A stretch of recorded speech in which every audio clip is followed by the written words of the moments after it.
So, when you have an eating disorder, there is a very good chance that you are spending a lot of your mental energy focusing on when you can eat or when you shouldn't eat, and just basically like everything food related or restriction related.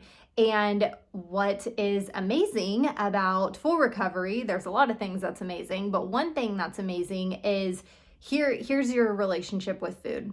You think about food when you're hungry, you eat, and then you move on with the rest of your day. So, literally, your brain just has the ability to focus on other things that are important. But when you have an eating disorder, the disorder wants you to focus on what it thinks is important. And what does the eating disorder think is important? Well, fear of weight gain is important to the eating disorder. Exercise is important to the eating disorder. Fear of foods is important to the eating disorder. Restriction is important. Binging, purging, all of that kind of stuff. That's important to the eating disorder. And we each have our own experiences with an eating disorder. So you know what is important to your eating disorder.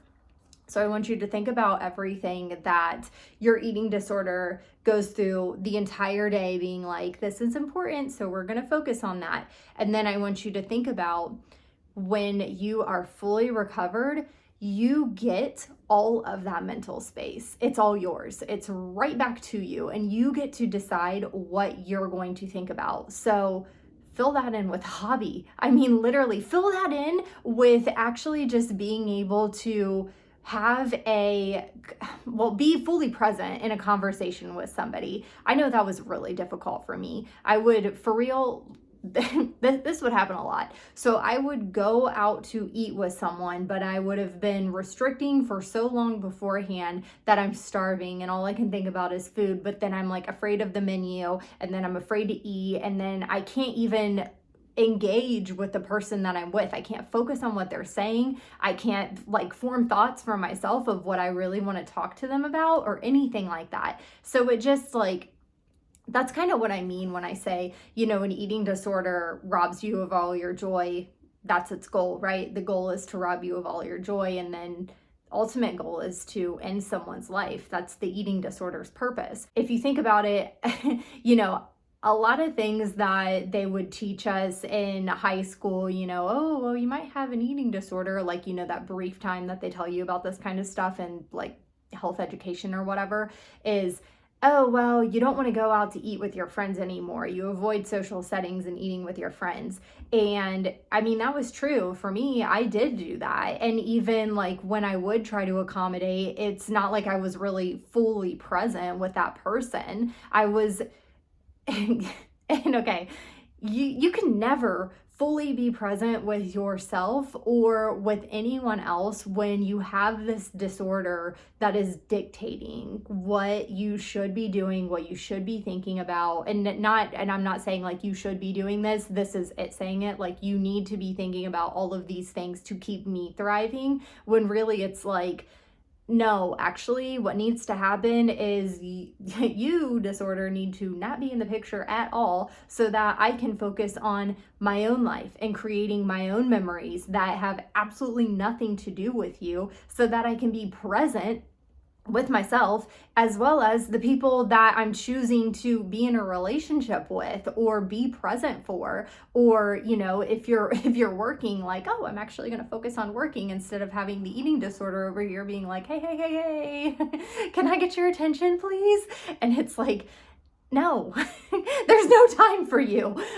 So I want you to think about that when we're talking about full recovery, because it's abundant, right? You get to just have your own thoughts. And I know for some people that can just sound really oh, big deal. But it is a big deal to be able to just think about what you want to think about and not have anything else internally influencing how you go about your day or making something that a priority when really it's not a priority.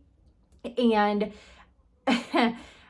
I mean, I did some really, really horrible things during my eating disorder, right? I mean, it made me selfish, and I I neglected relationships. I'm first off, I neglected myself. Second, I neglected relationships. And that was really unfortunate, right? That was a bummer. I have had, when I was going through recovery and even afterwards, and like as a fully recovered person, it's made me cry because the fact that I could have given that much of my time and attention and energy to the eating disorder and know that I, let people down. I didn't fully show up in relationships, all of that kind of stuff. That really sucks. And I had to work really hard and show myself compassion and ultimately just forgive myself for doing that because although, yes, I did do that, I had to give myself some grace because